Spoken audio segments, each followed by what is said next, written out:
I'm a total introvert, but I somehow gave birth to a social butterfly. If I take my eyes off her for a second, she's already latched onto my longtime crush, sweet-talking him. Mister, my mom kisses your picture every night. She's kissed the part with your mouth so much, the photo is starting to wear out. Cut to the chase and just be my dad already. Grant gave me a long, heavy look, his dark eyes filled with an emotion that said he understood everything. My scalp tingled. My first instinct was to run, but he grabbed the back of my neck, his voice low and accusatory. After all these years, you finally decide to come back? The sudden ringing of the doorbell woke me up, and I stumbled out of bed to open the door. The next moment, a tall, drunk figure pressed down on me, his voice low and hoarse, tinged with disappointment. Didn't you say you were coming tonight? Grant? My mind was a mess. Wasn't he supposed to be confessing his love to his childhood sweetheart tonight? But he didn't give me a chance to think. Because very quickly. And then. The next day, as dawn broke, I felt stuffy, like I was being held down. I pushed instinctively, and the feel of warm skin sent a jolt through my brain. The ghost of his hot breath seemed to linger on my ear, hazy and dreamlike. I carefully opened my eyes, and sure enough, there was Grant's handsome face. I sucked in a sharp breath. As my mind raced, I slowly began to inch my arms and legs away. The moment I was free from his embrace, I scrambled out of bed to escape, only to trip and fall flat on the floor. Crap. The pain brought tears to my eyes. But I bit my lip, not daring to make a sound, and quickly got up to get dressed. My back ached, my legs were cramping. For the first time, I cursed Grant in my head. After I got dressed, I caught a glimpse of myself in the mirror. My neck was covered in red marks that my collar couldn't hide. I cursed him again. I turned to look at Grant, still lying in bed. He must have been really drunk because he was fast asleep. The blanket had slipped down to his waist, revealing a large expanse of smooth, toned skin and well-defined muscles. I leaned over to pull the blanket up for him. As I did, I noticed even smaller marks on his neck, which made the tips of my ears burn. I tried to rub them away, only to realize they wouldn't come off. Instead, my fidgeting almost woke Grant up. My application to study in the UK had already been approved. I gritted my teeth, grabbed the suitcase I'd packed the day before, and bolted. As the car drove smoothly toward the airport, I stared out the window at the passing trees, not daring to think about anything at all. 5 years later, in a small diner. At the next table, a child was crying his eyes out, drawing glances from everyone around, but his mother just kept playing on her phone as if she couldn't hear a thing. Thinking about my own recent comic being plagiarized, I felt a surge of irritation but didn't dare say anything. Then, I heard a small, angry voice that cut right through the crying. Hey, little buddy. Stop crying. Ma'am, you need to deal with him. If that doesn't work, just give him a spanking. I quickly clapped my hand over my daughter Bella's mouth. Her outburst made everyone around us start laughing. The other mother shot me a dirty look, then picked up her child and left. I finally breathed a sigh of relief. Bella, honey, eat your food, I said patiently. But it wasn't long before I heard her loud, clear voice again. Mister, why are you smoking? Mister, don't you have any manners? My heart hammered in my chest. I turned my head and saw a huge, burly guy glaring at me. I forced a smile, and without waiting for her to finish her food, I scooped her up and made a run for it. As we were leaving, I heard the little rascal on my shoulder shout one more thing, Mister, you should quit. You'll get lung cancer. I picked up the pace, terrified the guy was going to chase us out and teach us both a lesson. What's it like for a socially anxious mom to have a social butterfly for a daughter? Let me tell you, I live in a constant state of fear. I have 3 phrases ready at all times. Whose kid is this? I don't really know her. If you hit her, you can't hit me, okay? Mommy, why did we stop eating? Bella looked at me innocently. Her 2 little pigtails bounced. She was too cute for me to get mad at, so I tried to reason with her. That man was huge. Mommy was scared he'd hit us. We could just call the police. By the time they got there, Mommy would already be disabled. Then you could call 911.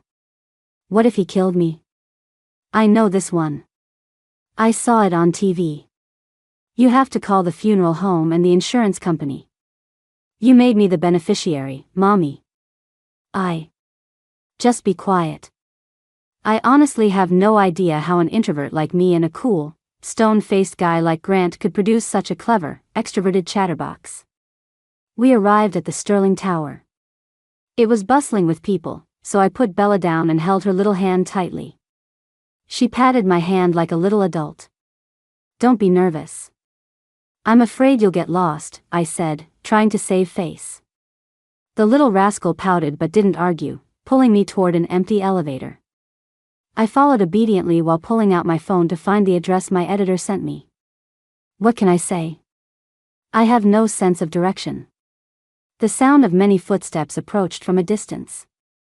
I instinctively turned my head and saw Grant, tall and imposing in a tailored suit, surrounded by a group of people.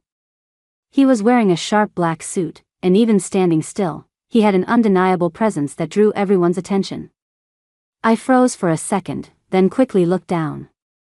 I'm invisible, I'm invisible, I'm invisible. He can't see me, he can't see me, he can't see me. He has bad eyesight, he has bad eyesight, he has bad eyesight. The seconds ticked by like torture, but nothing happened. Just when I thought my prayers were working, a child's voice shattered the silence like a thunderclap. Mommy, look. That handsome man looks just like your phone wallpaper. I didn't dare turn around. About 10 seconds later, a familiar voice spoke from just behind me. Carrie White. It wasn't a question, it was a statement. His voice was calm, with a deep, rich tone like a cello.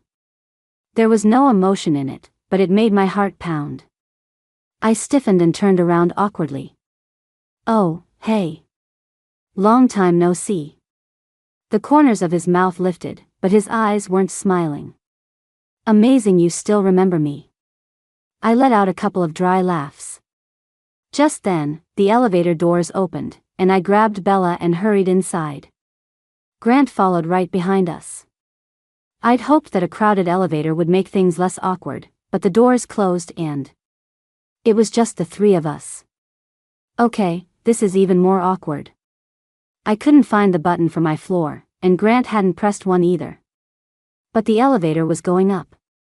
I quickly pulled out my phone, frantically searching through my chat history with my editor. What floor was it? I was getting anxious. Out of the corner of my eye, I saw the other two, one big and one small, both looking completely relaxed. The little one kept looking up at Grant. Grant was also looking her over, then pulled a piece of candy from his pocket.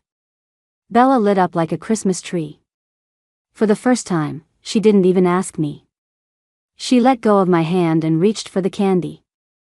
I pretended to be angry. Bella White, that's not polite. What do you say when a nice man gives you candy? The little girl hesitated, looking from me to Grant. Finally, she turned to Grant shyly and said, "Do you have any more, handsome mister? My mommy wants some too." I was speechless, my face burning so hot it felt like it would bleed. Grant actually laughed out loud. Ugh. I can't control this child. I looked down again and started furiously poking at my phone screen. Bella was eating her candy, but she still didn't come back to my side. I couldn't resist sneaking a peek and saw that she was now holding Grant's hand. No. Let go of him. Bella, oh, Bella. Your mother has been dying to hold that hand for almost a decade. But what really drove me crazy was when she started whispering to Grant. Handsome mister, I'll tell you a secret. My mom kisses your picture every single night. She's kissed the part with your mouth so much, it's practically rubbed off. So cut to the chase, be a man of your word, and just be my dad already. Grant shot me a heavy look, his dark eyes filled with an emotion that said he understood everything. Bella White. I am going to explode. Tonight, either you die, little girl, or I live.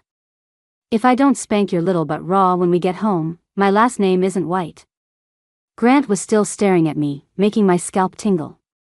The elevator doors opened, and without even checking the floor number, my first instinct was to run. But he grabbed the back of my neck, his voice low and accusatory. After all these years, you finally decide to come back?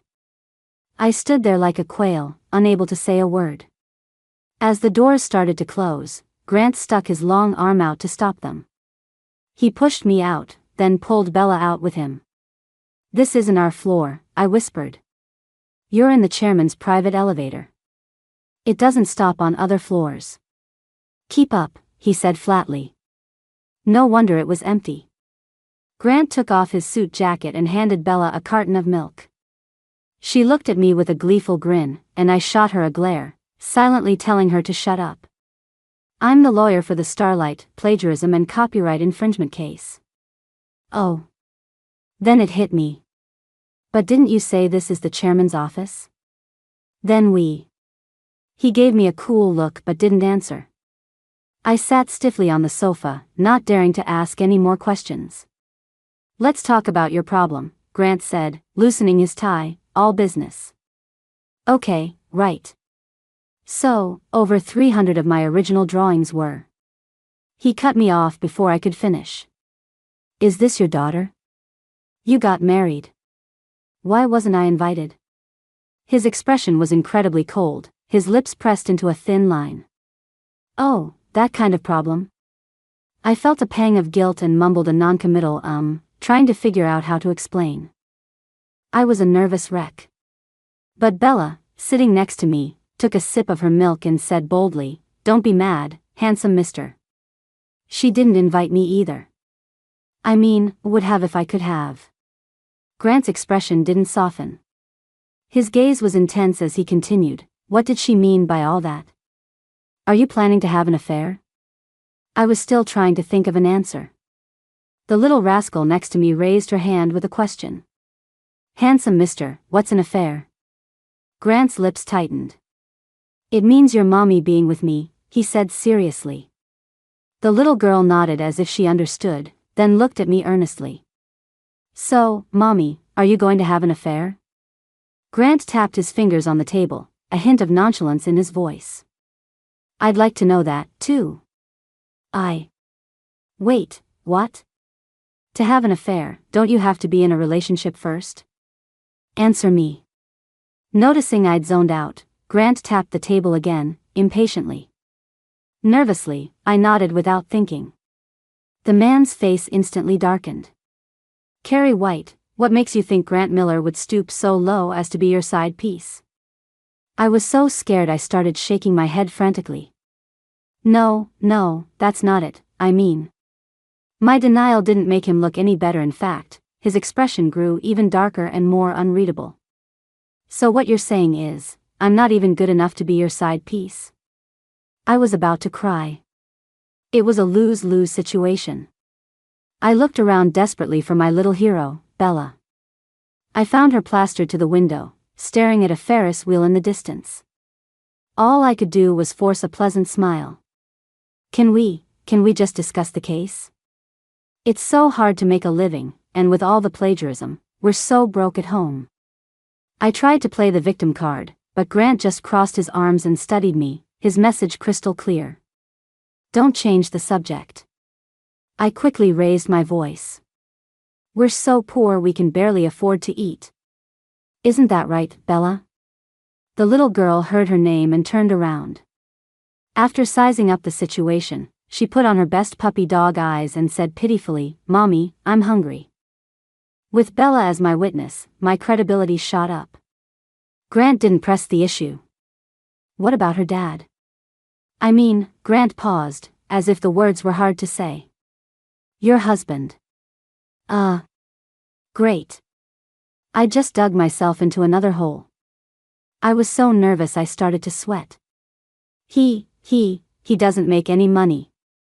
A small smirk appeared on Grant's lips, followed by a soft scoff, but his voice was laced with a serious, cold edge. "Then tell me, what did you see in him?" I carefully looked up, not daring to meet his eyes for too long, and tentatively replied, "His face?" "Shallow." Grant's voice was ice cold. The air turned quiet. After a long moment, he spoke again. "Is his face all you care about?" I pressed my lips together, quickly glanced him up and down, then lowered my head as if I was about to make a huge confession. "And his body?" I heard a loud thump as a file hit the table. Grant's voice turned frigid. "Back to the copyright infringement case. According to Section 217 of the Copyright Act, for-profit infringement of copyright or related rights constitutes a violation. Please clarify which of the following categories your case falls under. Additionally, please state the exact date you discovered the infringement, whether you have preserved evidence, the approximate monetary damages with a range, and whether you are open to an out-of-court settlement." The barrage of legal jargon left me stunned. My mind started to drift. The sunlight was beautiful today, illuminating the side of his handsome face. His eyes were as dark as ink, shrouded in a mist I couldn't quite see through, but they seemed to hold a gentle, warm light. Just like before. Thump, thump. I could feel my temperature rising. Grant seemed to notice. He leaned in closer, hissing each word through gritted teeth. "So, Ms. White, are you staring at me like that because you think my face is acceptable, too?" Grant's sudden dark mood made me even more anxious. All I could do was timidly raise my hand. "Speak." "Grant." Grant cut me off. "Please call me Mr. Miller." I quickly corrected myself. "Oh, Mr. Miller, could you please speak a little more slowly?" "No." "Then could you get me a lawyer who speaks more slowly?" Grant let out a cold laugh, his voice rising slightly. "Lawyers like me average 10 grand a case. You think you can afford to shop around?" I didn't say another word. Grant said he needed to collect evidence, so I had to come in regularly to go through pirate websites and organize the links. As an introvert, I avoid leaving the house whenever possible. I tried to explain to Grant that I could do this kind of work from home. But he refused, saying I'd just slack off. So I had to drag my laptop to the top floor of the tower day after day. When I walked in today, I saw Grant sitting in his chair, head in his hands, looking pale. Bella immediately ran over to him, worried. "Handsome mister, what's wrong?" I hurried over too. I knew right away what it was. I pulled a rock candy from my pocket, unwrapped it, and held it to his lips. Grant has hypoglycemia, so he always keeps a few candies on him. Back in college, he had this cool, unapproachable vibe, but he was always pulling out pink and blue rock candies. That adorable contrast drove legions of girls crazy. Including me, of course. Later, when I found out it was due to an eating disorder, my heart ached for him. For a while after that, I dedicated myself to learning how to cook. Grant's color returned a bit after eating the candy, but he just sat there silently, pinching the blue wrapper between his fingers. After a long moment, he finally said, "You don't have to do that." I was turning on my computer and paused when I heard him. I thought he was just being polite, so I said, "It's fine. You gave Bella candy last time. Just think of it as me paying you back." Grant's smile froze on his face. Even Bella rolled her eyes at me. Did I say something wrong? I'm so small, pitiful, and helpless. For the rest of the day, Grant gave me the cold shoulder. It made me walk on eggshells all afternoon. It wasn't until dark that Mr. Miller finally called it a day. I rubbed my shoulders and held Bella's hand, wondering if this was what it was like for everyone who hired a lawyer. The moment we stepped outside, the air was heavy and damp. The sky was dark and looked like it was about to collapse. I pulled Bella along to hail a cab, but it was rush hour. Not only were all the taxis on the street taken, but the wait for an Uber was 40 or 50 people deep. We finally found a bus stop, but every bus that came was too packed to get on. By the time we decided to look for the subway, the rain was coming down in sheets. It was late, and Bella was getting scared. All I could do was crouch down and hug her tight, sheltering in a corner of the bus stop to avoid the wind and rain. It's okay, Bella, don't be scared. The city is really safe now. There are no bad guys. Mommy, I'm scared. Bella sniffled, her eyes welling up with tears. Just as my heart was breaking for my poor little girl, I heard her next sentence. Mommy. That guy in the yellow shirt left our fried chicken downstairs. I'm scared someone will steal our delivery if we're late. I face-bombed. Just then, a black Maybach pulled up to the curb and honked twice. The window rolled down, revealing Grant's flawless, handsome face. Your husband didn't come to pick you up in a storm like this? His voice was cool, but it carried clearly through the sound of the rain. I felt pathetic, but there was no escape. Get in, will you? Parking here is a 30 fine. Hearing that, I quickly picked up Bella, shoved her into the car, and then climbed in myself. Thank you, Mr. Miller. He didn't respond to me. Instead, he said flatly, if I were a husband, would never let my wife and child get soaked in the rain. His voice seemed to drift from far away, reaching my ears as if through a thick fog. But what I was really focused on were the few specks of mud splattered on the brand new white carpet at my feet. They were so out of place. The pristine white carpet must be so disappointed. The dirty mud spots felt even more insignificant. Carrie White, can you please stop zoning out? I snapped my head up and met his dark, intense eyes in the rearview mirror. Well, they must be very happy then. I heard myself say. Grant fell silent. Bella was asleep in my arms. The car was quiet, but I felt suffocated. The whole way home, I kept wondering what to do about the mud on the carpet. When the car suddenly stopped, I realized we were home. I got out with Bella in my arms, my eyes still fixed on the carpet. I was about to say something when Grant got out too and walked over to me. What's wrong? I don't know when she woke up, but my little girl piped up in a sleepy voice. Thank you for the ride, mister. Come on up to our place. I'll treat you to a juice box. Alarm bells went off in my head, and I scrambled to cover her mouth. Okay. No, don't. He's here, it wouldn't be right. We both spoke at the same time, and the temperature dropped to freezing. After a long pause, Grant chuckled. We're just old classmates. It's not like there's anything between us. He started to head upstairs, and I quickly grabbed his arm. You can't go up. He turned around, looking confused. I quickly tried to explain. He's really violent. He's scary. He hits people. Grant's expression immediately turned serious. Has he hit you? My heart was pounding. I finally just lowered my head and said softly, you really shouldn't go up. Grant's temper flared. He paused for a moment, then said, word by word, Carrie White, are you out of your damn mind? My silence completely infuriated Grant. He didn't say another word, just stormed back to his car, slammed the door, and stomped on the gas.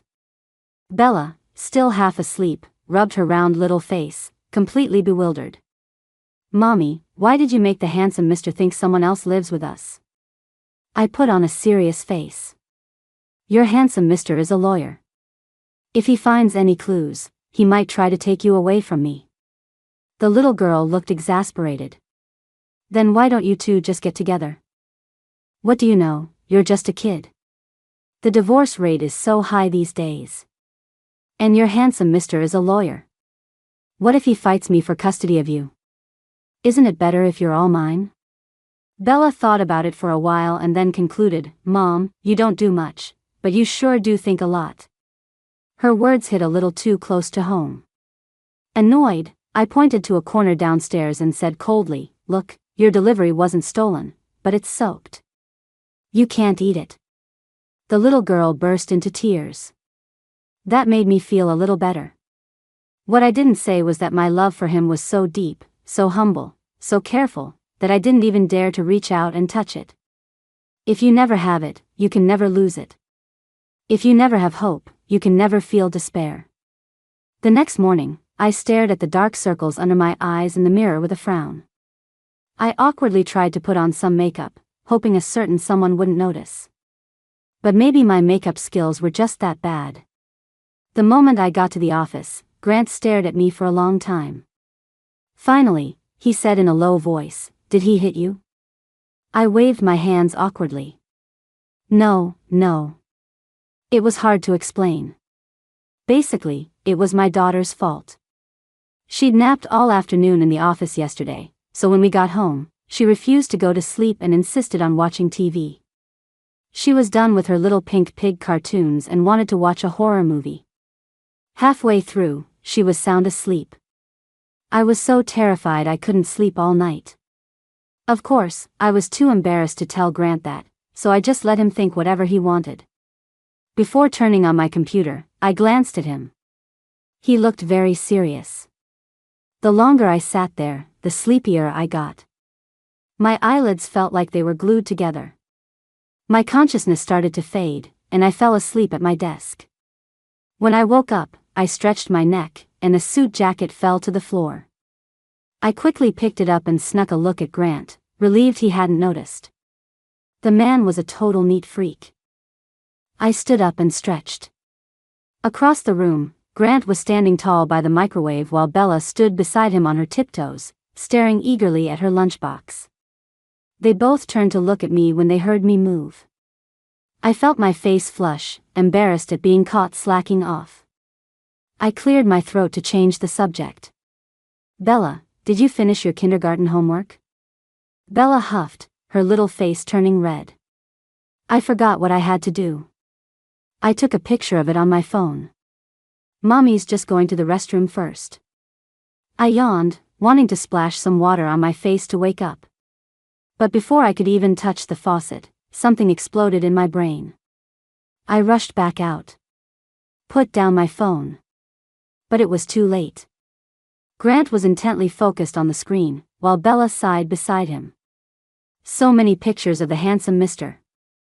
Wait, back then he was a handsome big brother. I felt like I was on fire, my face and neck burning red all the way to my ears. With the speed of a startled cat, I snatched my phone back and dashed into the bathroom again. I took deep breaths in the bathroom and gave myself 1,000 mental pep talks. Only then did I walk back out. The office was peaceful, as if nothing had happened. I walked closer to see. Bella was holding the bento box I'd made when I was still awake this morning, a feast for the eyes and nose. In front of Grant was a takeout container, looking rather pathetic. He ate extremely slowly, reading the financial news at the same time. When he finally put down his chopsticks, only a few bites of vegetables were gone. I felt a little bad. "You know, I could bring you a lunch tomorrow, too?" Grant nodded. It was as if he'd been waiting for me to say that. Bella glanced at Grant's leftovers with a look of disdain. "Mister, being a picky eater is not a good habit." I don't know if it was because she didn't call him handsome this time. But I felt like Grant looked a little hurt. He picked up his chopsticks again but couldn't seem to take another bite. Bella sighed dramatically and picked up her little spoon. "Handsome mister, here. This is my mommy's heart." "Bella, be clear. That's just a heart-shaped egg mommy made." Grant ignored us, a smile playing on his lips. "Thank you, Bella. I'll accept it." I thought that was just a small moment. But that night, I got a notification for a new post from someone I follow closely on social media. It was Grant's private account. He hadn't posted in a long time. I wondered what it would be. Curiosity got the better of me, and I tapped on it. I saw a sentence that was so unlike him. "The one who isn't loved is the third wheel." A sentence like that could easily make someone get the wrong idea. I stared at it all night, and my final conclusion was, don't get the wrong idea. The next day, I showed up at the office again with my amateur makeup job. Grant gave me a cold look. "We have a staff meeting today. Let's have dinner tonight. There's something I need to talk to you about." I nodded and sent a text to Bella's teacher to sign her up for the after-school care program. The little rascal was always begging me to let her eat with her friends, so this worked out perfectly. The office was spacious and bright, and without Grant around, it felt liberating. I curled up on the sofa with my laptop and finished my work for the day in no time. I even had a moment to brainstorm some new characters and plot points for my comic. Suddenly, a woman walked in without knocking. Her face went cold when she saw me. "You again? You just don't give up, do you?" I immediately stood up. Then, as if she remembered something, she smiled. It was a smile full of contempt as she walked toward me, step by step. "Your methods have gotten more sophisticated. You know to come straight here now. So even after 5 years abroad, all you know how to do is play the pitiful, innocent victim? It's truly. You were born, but you clearly weren't raised." Her words were like needles, plunging me into an icy abyss. I wanted to say something, but my mouth wouldn't open. I wanted to run, but my feet were rooted to the spot. My body was trapped, but my soul had already hidden itself away. Just like 5 years ago. Just like all the other times I'd faced such malice. All I ever wanted to do was run. Tiffany's smile grew wider. She pretended to study the original drawings on the table that I had spent so much time on. My heart lurched.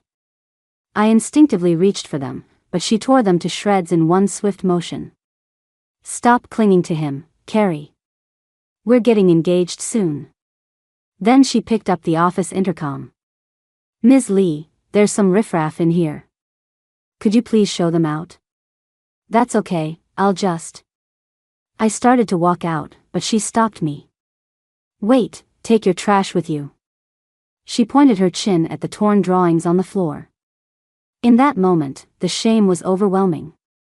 Then, Tiffany laughed, satisfied. "I'm just kidding. You can go. I'll call housekeeping." The secretary, Ms. Lee, walked in and paused when she saw me. "What's going on?" I didn't say anything and just hurried out. I didn't slow down until I reached the stairwell.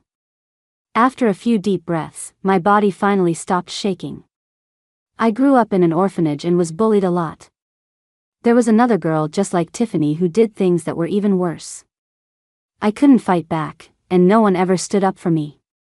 Over time, I got used to running away from problems. As an adult, I knew it wasn't right, but the physical fear was something I couldn't control. I hugged my knees in the corner for a while and scrolled through my phone to distract myself. I happened to see a message my editor had sent me before. "Sterling Tower, Building B, 32nd floor, Legal Department." I walked down the stairs, floor by floor, and my heart gradually calmed. I opened the door to a clean, bright office. A sign around the corner clearly said Legal Department. People were bustling around, too busy to notice me, which made me feel a little more comfortable. I looked around and finally spotted a young lawyer who didn't seem too busy, so I cautiously approached him. "Hi, sorry to bother you. I was wondering how much it costs to file a copyright infringement lawsuit." "Oh. Do you have an appointment?" "I'm just an intern, but I'd be happy to answer your questions." The man's smile was warm, and his explanation was patient and professional. I listened intently, and slowly, I started to feel more confident about the whole lawsuit. By the time he was done, I was feeling much better, having completely forgotten my earlier troubles. "You're going to be a great lawyer someday." I smiled, encouraging him, just as a voice came from behind me. "Then why don't you wait 3 months for him to become official and have him take your case?" My body tensed up. The intern's eyes lit up with admiration. "Mr. Miller. Book knowledge only gets you so far. The examples you gave were a little off. I suggest you go back and review Smith on copyright infringement." The intern nodded eagerly, taking the advice to heart. Grant then turned to me, his tone cold. "Are you not satisfied with me as your lawyer? Do you have any idea what my usual rates are?" I didn't say anything. For some reason, Tiffany's words from years ago echoed in my mind. "Grant is nice to stray dogs on the street. What makes you, an orphan, any different? He bought a few of your drawings, and you gave him your whole heart. You're so easy. He pities you. I mumbled something about having to pick up Bella, and then I ran. Again. I ended up sitting on a small stool in the after-school cafeteria, sharing a kid's meal with Bella.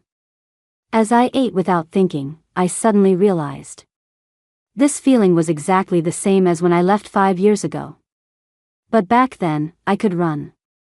Now, I have Bella. I have to face it. Is there anything more tragic than being pitted by the person you've truly loved for so long? So I guess I never really let him go. I still like Grant. I feel like I'm not good enough for him, but I still want him all to myself. I can't bring myself to delete his pictures. I get jealous and possessive. But after this lawsuit is over, we'll have nothing to do with each other. The good thing is, I have Bella. I'll be happy for you, Grant. But things never go as planned. I walked home with a skipping, happy Bella. As we climbed the stairs, a tall, slender figure was standing at the top. He was smoking a cigarette, the tip glowing in the darkness. He heard us and looked over, then stubbed the cigarette out under his foot. Bella cheered, "Handsome mister." Grant nodded in acknowledgement. I took out my key to open the door. Bella ran inside first. Just as I was about to follow, he grabbed my arm. With a firm pull, he drew me into his arms. Then he turned me around to face him, pinning me against the door. The motion-activated light flickered on again. I saw Grant's dark, deep eyes. It was so quiet I could hear my own heartbeat. Thump thump. Thump thump. That had to be mine. The light went out again, plunging us into a quiet, intimate darkness. Grant gently squeezed the back of my neck, his tone unreadable. "Carrie White?" Like a lamb to the slaughter, I meekly replied, "Yes." "You stood me up." Again. His voice was low and soft, as if he were suppressing some deep emotion. "Don't you have anything to say?" He stared at me intently. My throat felt tight. There were so many things I wanted to say, my mind was racing, but the only words that came out were, "Littering a cigarette but is a $50 fine. Can you please pick it up first?" Grant was probably speechless. After a long moment, he sighed and bent down to pick up the cigarette butt. I reached out to take it, but he put it in his own pocket. "Don't change the subject." "Fine. I'll just say it. I'll handle your divorce case for you, pro bono. I'll protect you and make sure that man leaves with nothing." And then. Grant paused. I could feel his palm getting warmer. "And then you'll be with me. Whatever he has, the face, the body, I have it too."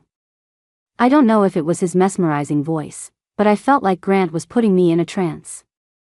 I wondered if any of this was real. "Grant?" I said, testing the waters. "What is it?" Grant's voice was tinged with a warmth I'd never heard before. "Nothing, it's just," I swallowed hard. "I'm not getting a divorce." 0.01 seconds later, the veins on Grant's forehead were bulging. He was shaking with anger. "Carrie White. Are you out of your damn mind? What is so great about that deadbeat, abusive loser that you're so loyal to him? I must be a real masochist to keep chasing after you while you give me the cold shoulder. If you're so determined to stay with him, why do you still have my picture on your phone? Fine. You don't want a divorce today? Then you better hope I don't hear about you ending up in the hospital and needing a criminal lawyer one day." I was stunned. This was the first time in the 10 years I'd known Grant that he had completely lost his composure. "What do you mean, beaten?"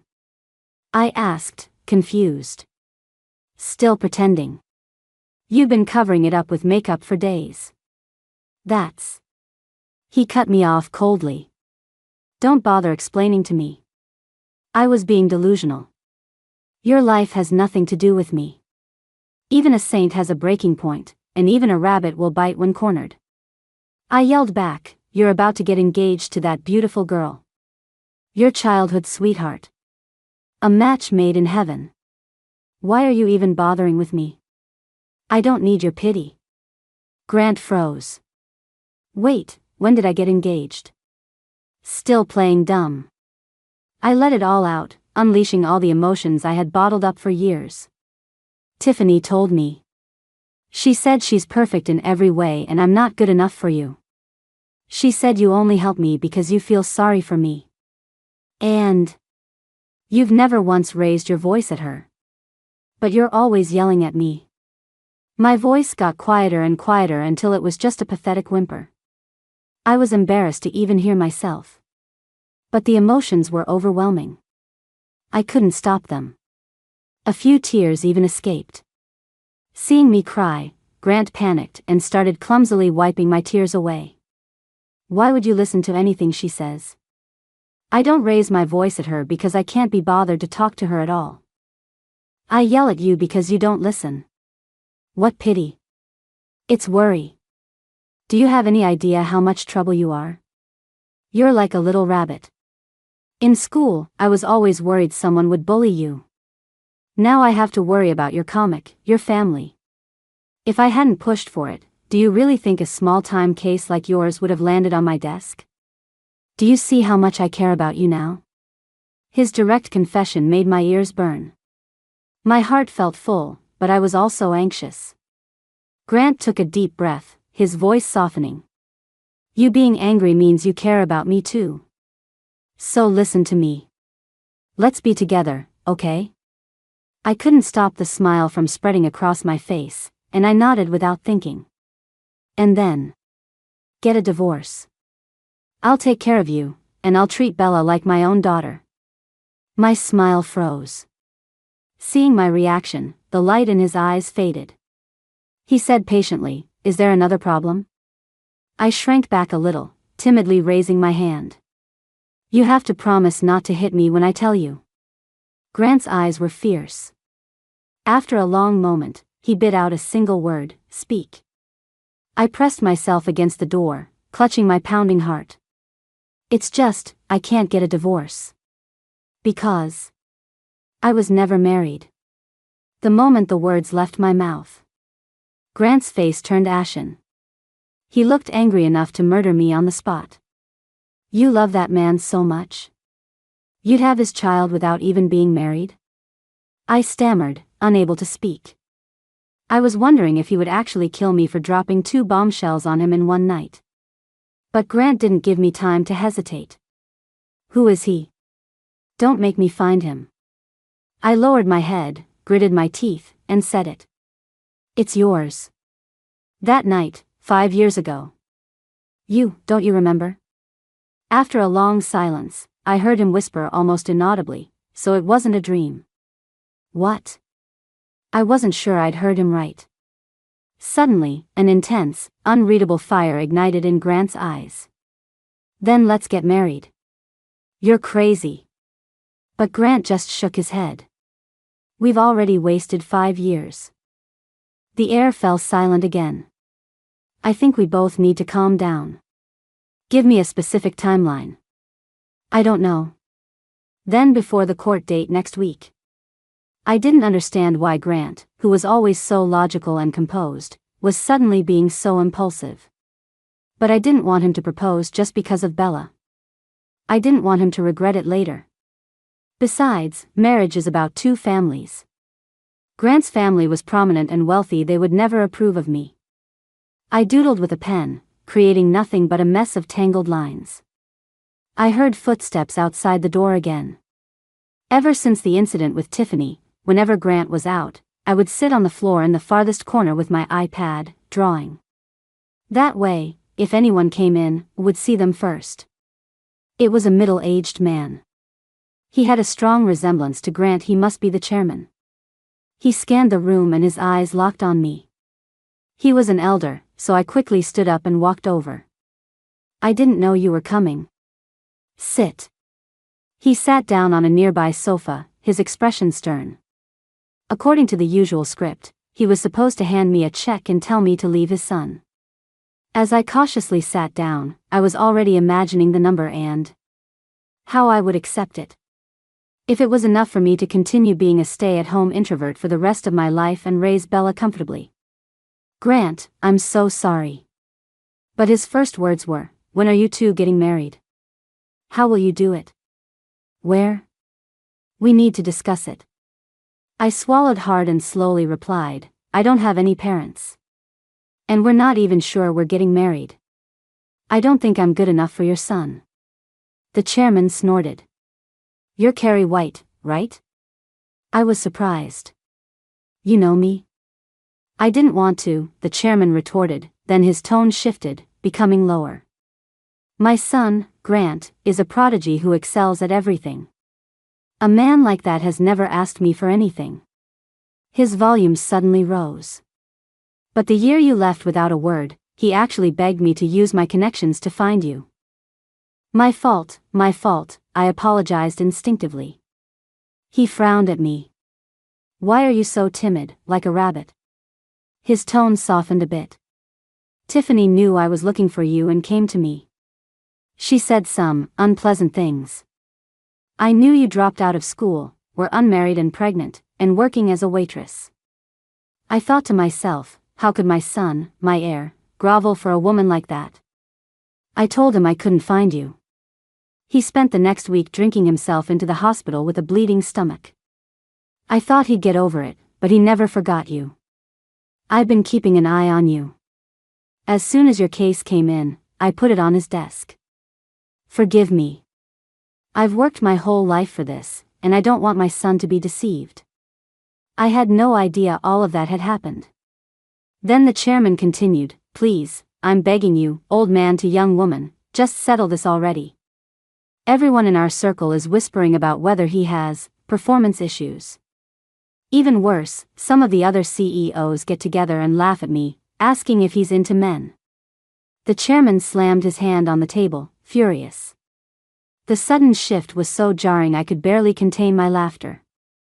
I just nodded with a red face. Grandpa. You're here too. Bella saw the chairman and ran over happily. She rummaged through her little backpack and proudly held out a piece of paper. Look. Grandpa. I got a perfect score. You have to keep your promise. You have to take me for a bucket of KFC. The chairman beamed, unable to hide his joy. He stood up immediately. Let's go, let's go. Grandpa will buy you the whole restaurant if you want. The words of protest died on my lips, and all I could manage was a quiet, don't let her drink too much soda. As they reached the door, the chairman remembered something and turned back to me. Carrie, you two need to talk and let us know when you've set a date. I nodded slowly. Grant walked in just then. What's up? My ears were burning, and I was too shy to say anything. Then, out of the corner of my eye, I saw the file in his hand. The words DNA test report were printed clearly on the cover. My shyness turned to annoyance. I pouted and retreated to my corner. What the hell? He asked me, but he didn't believe me. Then why bother asking at all? Grant must have guessed what was wrong. He walked over and leaned down close to me. Are you mad about this? My old man ordered it, not me. Oh. The old man said, how can she inherit my billions without a DNA test? His words almost brought me to tears. I whispered excitedly, can I get a test too? Maybe I'm his long-lost child. Grant's face darkened. Carrie White. I just grinned at him, and his expression softened. After a brief silence, we both spoke at the same time. Have you thought about it? Let's get married. Epilogue 1, about the art. Carrie White was a poor art student. Thanks to the encouragement of the orphanage director, who was like a mother to her, she loved to draw. Drawing was her escape to another world. But the cost of paper, brushes, and paint alone took up most of her living expenses. One day during her senior year of high school, the owner of the shop where she worked part-time skipped town. After 2 weeks of eating nothing but bread and pickles, Carrie collapsed from low blood sugar. The person who carried her to the nurse's office was the most popular boy in school, the one all the girls had a crush on, Grant Miller. Later, on another rainy day, she was waiting for the bus. Grant had his driver pull over, and Carrie cautiously got in. The boy's voice was as rich as a cello. He said, "Your art is beautiful. Can I buy a few pieces from you? I'd like to collect them." Carrie thought later that her heart must have run away at that moment. It ran straight to Grant's side, and it stayed there, year after year. The money not only allowed her to stay in school, but his words were one of the few affirmations she had ever received. But later, at a party Grant invited her to, Tiffany tore up one of her paintings in front of everyone. It was the one thing she was proud of. She called her a pathetic charity case and said her pathetic, hidden crush was disgusting. Carrie was terrified. She didn't wait for Grant. She just ran. It wasn't until 5 years later, in Grant's study, that she saw the painting again, perfectly intact. Only then did she realize that the one Tiffany had torn up was a fake. But Carrie still couldn't understand how Tiffany could act with such confidence, as if it were real. A year later, Tiffany's family company went bankrupt after its chairman was jailed for making a massive profit selling counterfeit cosmetics. Epilogue: she slept with me. And then she ghosted me. She disappeared so completely that it took me a month to find out she'd gone to the UK. I lost all contact. She was an orphan, which meant she might never come back. Sometimes I wondered if I had misjudged her. Maybe the shy, innocent girl I thought I knew was actually a player. She always acted so obedient, but when I told her to wait for me in the private room that night, she still ran off first. We'd done everything, and she still left without a second thought. Just like a little rabbit. Carrie White, you've got guts. For the first few months after she left, I told myself that no one was indispensable. I wasn't going to wait for her. I accepted invitations to every party and didn't turn down anyone who wanted to be my date, but it never went further than that. I blamed it on being a neat freak. Once I've set my mind on something, I can't easily change it. I scoffed at her, cursed her in my head, but I was still secretly trying to find out where she was. For the first time in my life, I begged my old man for help. He said he couldn't find her.